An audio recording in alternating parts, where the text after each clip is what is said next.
I am stunned that John Cena vs CM Punk is happening at Night of Champions. This was possibly the best Monday Night Raw of 2025 so far. Gunther winning back the world title is honestly really weak storytelling.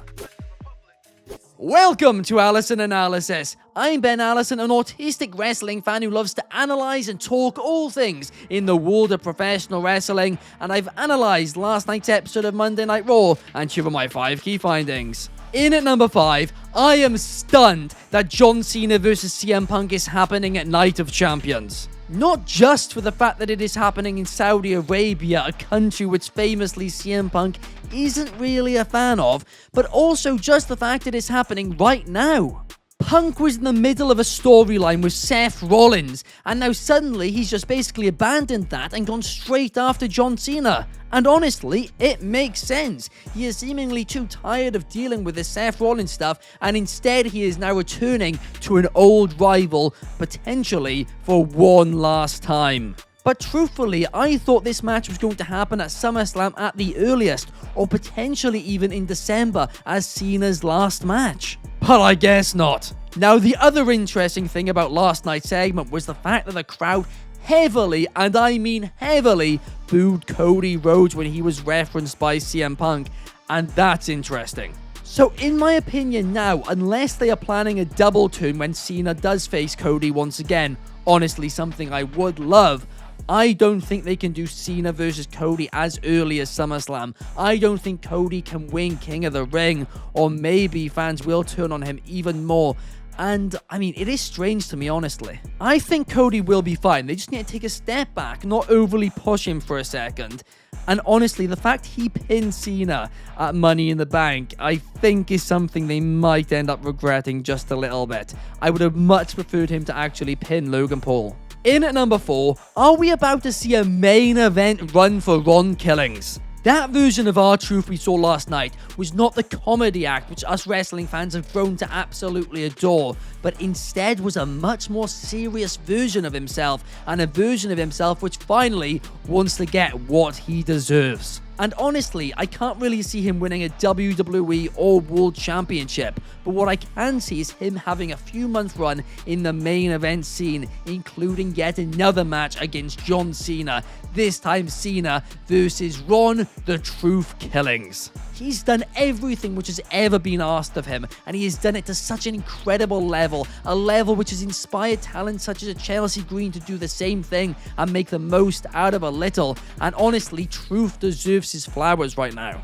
He's been a company man for 2 decades now, so yes, before he finishes up, he deserves a few month run on the top of the card. In at number 3, Nikki Bella and Liv Morgan is so thrown together, but I'm here for it. The segment last night was all a little bit silly, wasn't it? Nikki Bella came out, she started listing names of people she respects backstage. She got about 10 seconds in, hadn't even finished her list. Liv Morgan comes out absolutely fuming at the fact she wasn't mentioned. Nikki then says she was going to mention her, and Liv doesn't care anyway. Now, to be fair, it does make sense that Liv Morgan was angry. Earlier in the night, Roxanne qualified for Queen of the Ring over her. The Judgment Day, well, it's kind of in the mud right now, so I understand that. But this segment was very just clearly a way to quickly throw together a feud for Evolution. But I'm all good with that. A lot of fans as well were making jokes last night about Io Sky showing respect to Nikki Bella, and honestly, I found it really, really disrespectful.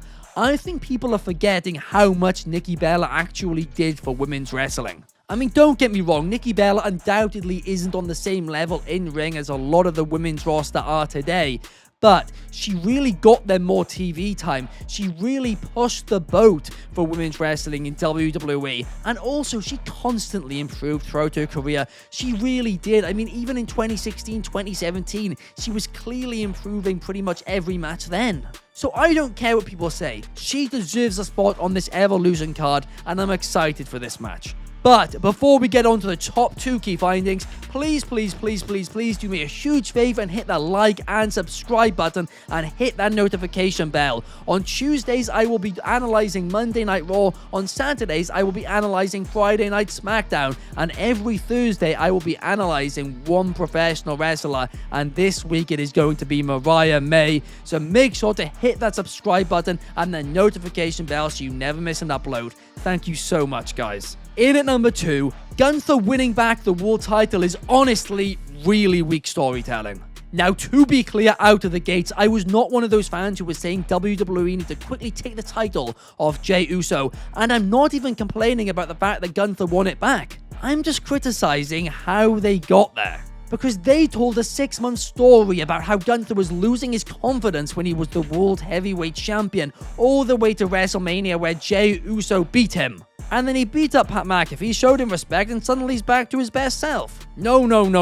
What they should have done here is do exactly what they did on the Raw after WrestleMania with Pat McAfee, do the match with Pat McAfee, then after the match, don't have him shake his hand, show him any respect, have him beat him up even more. Next week on Raw, do it with another member of the roster or something like that, and continue doing it with big names making Gunther look more aggressive and more unhinged than ever before.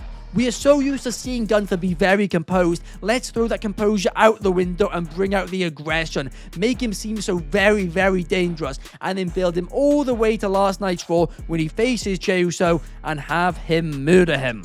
If you were going to put the world title back on Gunther, that is what they should have done. But instead, they had him beat up Pat McAfee and then basically just sit in catering for a month and come out, cheer on Logan Paul a little bit. But how they got there, I'm just not overly thrilled with. But I'm happy to see Gunther have the belt once again. And in at number 1, Gunther's title win makes WWE so much more unpredictable for the summer. I mean, the major positive of this title change was everybody's predictions have been thrown out of the window. Everybody under the sun was predicting that Seth Rollins was going to cash in on Jey Uso, but now that can't happen. Plus, Cena versus Punk is happening, so could potentially Rollins cash in during that to cost Punk and to win the WWE Championship off Cena without pinning him? It's possible, but my personal prediction is that Sami Zayn is going to win the King of the Ring tournament. At SummerSlam, we are going to have Sami Zayn versus Gunther. Once again, Sami Zayn is going to come very close to beating Gunther, but just when he's about to finally win his first major singles championship in WWE, Seth Rollins cashes in and wins the title. Then throughout the year, we are building up to WrestleMania, Seth Rollins, Sami Zayn, where Sami Zayn finally wins a world championship on the grandest stage of them all.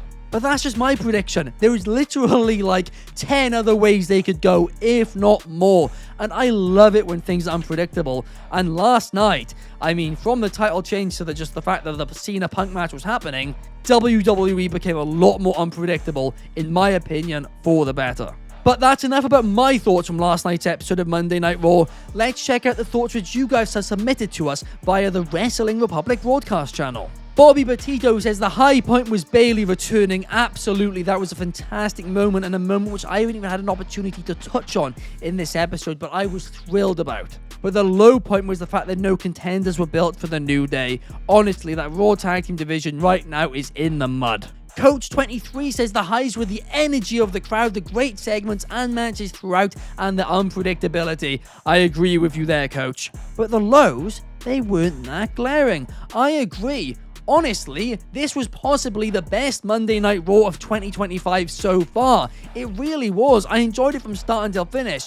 I'm sure if I look back, there'll probably be another few which can contend with it, but it was a blast. Jose99 says the highs were the John and Punk exchange, R-Truth's promo, the Fatal 4-Way matches, they were both blasts as well. But the lows were Jay's Ray ending, and Rikishi is going to go off on a rant he predicts.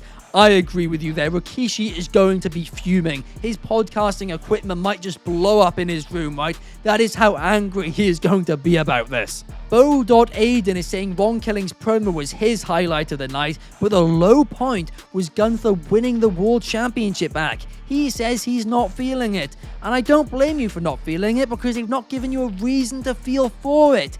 That's the issue with this, in my opinion. It's not Gunther winning, it's not Jay losing. And again, I wasn't ever hating on Jay to begin with, but it's just the fact they haven't really told this story. Christian Ernst60 is saying the high was the debut of Run the Truth Killings and the low point was spoiling Asuka's return. Fantastic point there.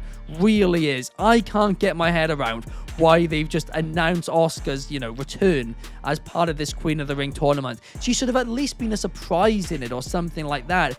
Really, really bizarre, and I'm not a fan of it either. But overall, from start until finish, this episode of Monday Night Raw was a blast. I was hooked in, and I watched it live all the way until 4 a.m. here in the UK, and I wasn't even tired. That is how good it was. So for that reason, it can take my money on the Allison Analysis scale. But thank you guys so much for watching. If you did enjoy, once again, please hit a like and subscribe. Plus, let me know your thoughts in the comments down below, and I will be reading and replying to every single one of them. Thank you guys. Peace.